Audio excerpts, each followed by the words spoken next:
এই আপা এই যে এই বেরি আসলে এই বেরি এই যে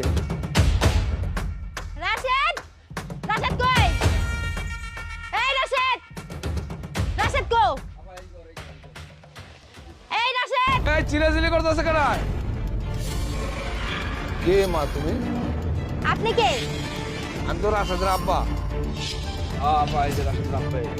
এই নি বিজনেসম্যান আপনি কেন? আপনার ছেলে বলছে যে আপনি একজন বিজনেসম্যান তা তো আমি দেখতেই পারছি আপনি মাঠে ঘাটে কোদাল নিয়ে দৌড়াতেছেন আপনার ছেলে কোথায় আপনার ছেলেকে রাখেন এই রাশেদ রাশেদ কি হয়েছে সকালবেলা কে আর ডাকতেছে? এদিকে বাইরা। ঘুম নাই ভাঙ্গাই দিল। কি হয়েছে আপনার? কি হইছে এই যে দেখ। এই এদিকে তুমি এই তোর বিজনেসম্যান বাবা দেখ কোদাল হাতে নিয়ে রয়েছে মাথায় গামছা কোমরে গামছা আর এই তোর পাঁচতলা বাড়ি হ্যাঁ আর এই তোর